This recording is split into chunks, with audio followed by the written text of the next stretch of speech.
সাল্লি আলা সাইয়্যিদিনা মুহাম্মদ ওয়া আলা আলিহি ওয়া সাহবিহি ওয়া সাল্লিম। হ্যালো এন্ড আসসালামু আলাইকুম everyone, welcome back to my channel. I hope আপনারা সবাই খুব বেশি ভালো আছেন এবং নিরাপদে আছেন। আমিও আলহামদুলিল্লাহ আল্লাহর রহমতে ভালো আছি। সবাইকে আরও একটি নতুন ব্লগ দেখার আমন্ত্রণ জানাই। আজকে শনিবার, ঘড়িতে এখন সকাল 9টা। ঘুম থেকে উঠেই দিনের আলো দেখব বলে জানালার পর্দা কিছুটা সরাতেই চোখে পড়ল চমৎকার সমুদ্রের ভিউ। আমরা এখানে এসেছি গতকাল, কিন্তু জানালা দিয়ে যে সমুদ্রের ভিউ কিছুটা দেখা যায় সেটা আবিষ্কার করলাম এইমাত্র। আনসারা আমায়রা এখনো ঘুমে, ওদের বাবা ওদেরকে পাহারা দেবে। আমি আর আহিয়ান নিচে চলে যাব ব্রেকফাস্ট করতে। এনিওয়ে, এই হোটেলে ব্রেকফাস্ট ছিল কমপ্লিমেন্টারি। তো এই পাশে ছিল অনেক রকমের ব্রেড, এছাড়াও ছিল 2-3 রকমের cake, plain cake, chocolate cake আর নানা ফ্লেভারের ক্রোসান্ট। এই পাশের সেকশনে ছিল পরোটা, ডাল, মিক্সড ভেজিটেবল, এর সাথে ছিল ফ্রাইড রাইস আর বয়েলড এগ। এই পাশে ছিল নানা ফ্লেভারের চিজ, এর সাথে ছিল প্রিকেল, ভিনেগার দিয়ে ভিজানো গাজর, শসা, ব্ল্যাক অলিভ, গ্রিন অলিভ, এছাড়াও আরও কিছু ভেজিটেবলস ছিল এখানে।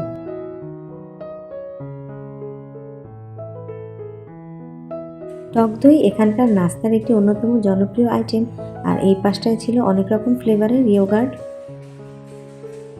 চলে এলাম ফ্রুটসের এই পাশে। এদিকে ছিল গ্রিন অ্যাপেল, অরেঞ্জ, স্লাইস করা পাইনঅ্যাপেল, সুইট মেলন, কিউই, যে যার পছন্দ মতো ফ্রুটস নিয়ে নিচ্ছিল।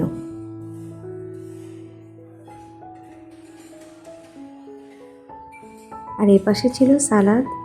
যদিও পাবলিক প্লেসে ভিডিও করাটা একটু এম্বারাসিং, কিন্তু তারপরও যতটুকু পেরেছি সেটুকুই আপনাদের সাথে শেয়ার করলাম।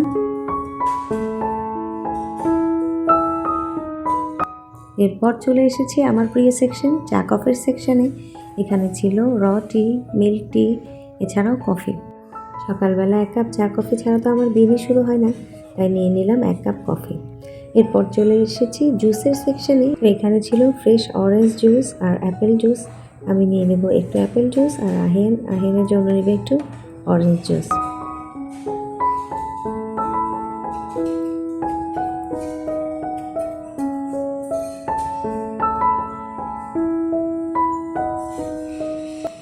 আর এই তো আমার নাস্তা ছিল, একটা ব্রেড, চকলেট কেক, কিছুটা সুইট কর্ন, সালাদ, সুইট মেলন আর ফ্রাইড রাইস, আর ছিল একটা ইয়োগার্ট। তো যাই হোক, আমি আমার নাস্তাটা এখন এনজয় করব। আর এদিকে আহিয়ানের খাওয়া প্রায় হয়ে গিয়েছে। আহিয়ান নিয়েছিল ফ্রাইড রাইস আর চিকেন। বাচ্চারা ঘুম থেকে ওঠার পর ঝটপট নাস্তা করিয়ে চলে এসেছি রুফটপে। বহু কষ্টে ওদেরকে এতক্ষণ আটকে রেখেছিলাম। বেলা এখন প্রায় 12:30 মতন বাজে। এর মধ্যে আমি বাচ্চাদেরকে যখন নাস্তা করাচ্ছিলাম, আহিয়ান তার বাবার সাথে এসে একবার সুইমিং করে গিয়েছে সুইমিং পুলে। এবার পালা আনসারা আমায়রা। এই প্রথম ওরা সুইমিং পুলে নামছে সরাসরি। জীবনের প্রথম পানিতে নামার অভিজ্ঞতা। ছাদের এই পাশ থেকে সমুদ্রটা দেখতে যে কি সুন্দর লাগছিল তা আপনাদেরকে আর কি বলবো। বিশাল সমুদ্রের নীল জলরাশি, তার সামনে রয়েছে এক সারি খেজুর গাছ, মাঝখানে একটা সাদা মসজিদ। ঠিক যেন ক্যানভাসে জল রং দিয়ে আঁকা ছবির মতোই সুন্দর দেখাচ্ছিল সমুদ্রটা।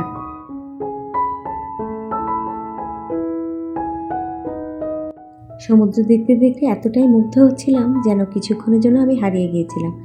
পানি নিয়ে খেলা করার মজাটাই আলাদা, সেটা হোক বাসার বেসিনের পানি কিংবা বাথরুমের ছোট্ট বাথটাবের পানি। আর চোখের সামনে এত বড় সুইমিং পুলের পানি নিয়ে যদি কিছুক্ষণ খেলা করা যায় তাহলে তো কোনো কথাই নেই।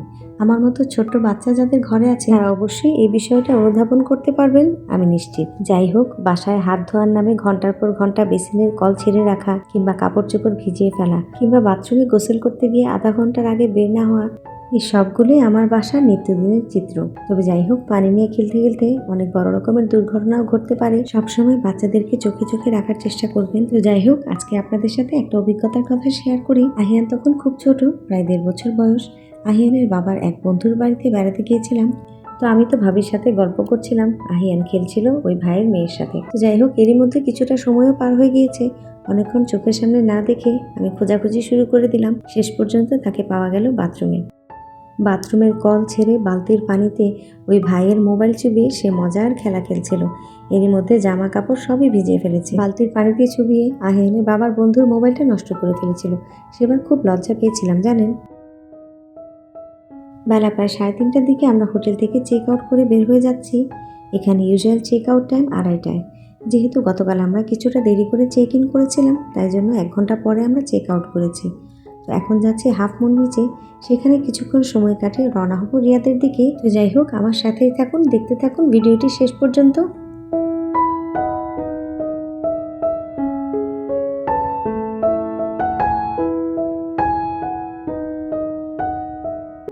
হোটেলের সামনের পার্কিং এরিয়াটা খালি ছিল, তাই গাড়িটা রাস্তার উপরেই পার্ক করা ছিল সারা রাত।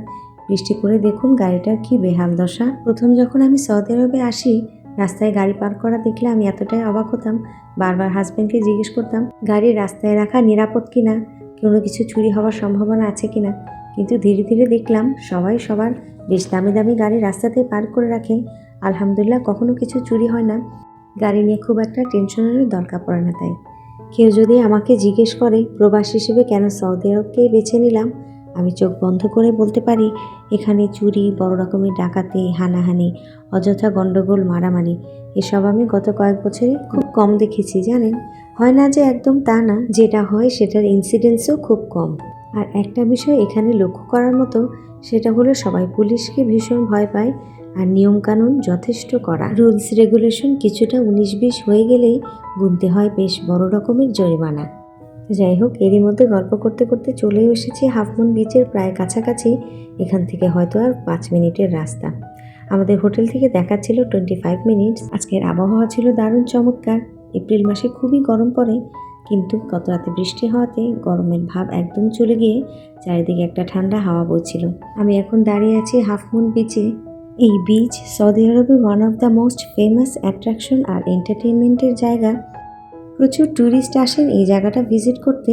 প্রায় 700 কিলোমিটার এলাকা জুড়ে এই বিচের বিস্তৃতি, এবং আকৃতিতে কিছুটা ক্রিসেন্টিক বা চন্দ্রাকার হওয়ার কারণে এই বিচের নামকরণ করা হয়েছে হাফ মুন বিচ। সামনে যে ছাউনির মতো এরিয়া দেখা যাচ্ছে, এখানে বসে লোকজন রেস্ট করে, খাওয়া দাওয়া করে, গল্পগুজব করে। পাশে বাচ্চাদের খেলার জায়গা রয়েছে, এখানে বাচ্চারা খেলাধুলা করতে পারে। পুরো বিচের এরিয়াতেই রয়েছে অনেকগুলো ওয়াশরুম। গোসল করার পর কিংবা সুইমিং করার পর ফ্রেশ হওয়ার জন্য সবাই এই ওয়াশরুমগুলোই ব্যবহার করে। বাচ্চারা খুব সমুদ্রের পানিতে গোসল করতে চাচ্ছিল, কিন্তু আজকে আর নয়। অনেকক্ষণ অলরেডি সুইমিং পুলে ভিজেছে, এর থেকে বেশি ভিজলে হয়তো ঠান্ডা লাগিয়ে ফেলবে।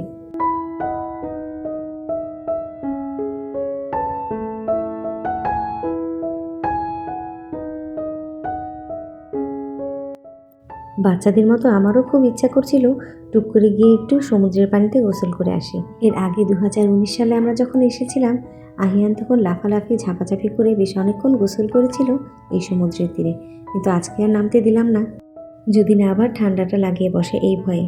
কারণ সামনে স্কুল খোলা, অলরেডি ঈদের ছুটিও শেষ হয়ে গিয়েছে। বড়টাকে খুব সহজে মানানো গেলেও ছোট দুটাকে নিয়ে পড়লাম মহা বিপদে। এক পায়ে খাড়া, সমুদ্রে গোসল করা তাদের চাই। ওই দূরে বাচ্চাদের খেলার জায়গা আছে, দোলনা আছে, চলো কিছুক্ষণ গিয়ে খেলে আসি। এই বলে এ যাত্রায় বাঁচা গেল কোনো মতে। একটা কথা আপনাদেরকে মনে করিয়ে দেই, ভিডিওটি ভালো লাগলে অবশ্যই একটা থামস আপ দেবেন। ভালো লাগা থেকে যদি ভালোবাসা তৈরি হয়, চ্যানেলটি সাবস্ক্রাইব করে আমার সাথেই থাকবেন আমার পরিবারের একজন হয়ে। এছাড়াও আমার ফেসবুক পেজ বাংলাদেশি মম সিম্পলি আসমা, কিংবা ইনস্টাগ্রামেও আপনারা আমাকে ফলো করতে পারেন, যার লিঙ্ক আমি ডেসক্রিপশন বক্সে দিয়ে রাখবো।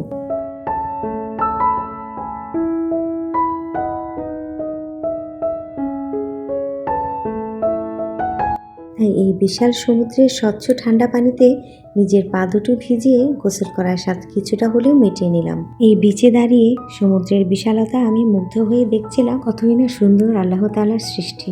আল্লাহ সুবহানাহু ওয়া তাআলা তার সকল নিয়ামত বরকত আমাদের জন্য 2 হাত ভরে দিয়ে রেখেছেন, আর আমরা মানুষ কতটাই না নিকৃষ্ট। আল্লাহ সুবহানাহু ওয়া তাআলার সকল নিয়ামত ভোগ করার পরও হয়তো আমরা তার শুকরিয়া আদায় করতে ভুলে যাই।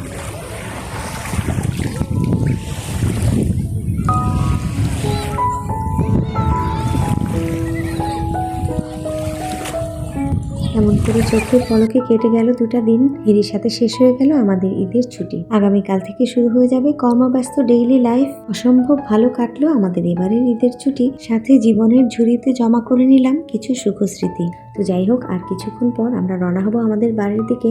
এখান থেকে রিয়াদ প্রায় 400 কিলোমিটার, যেতে সময় লাগবে প্রায় 4 ঘন্টার মতো।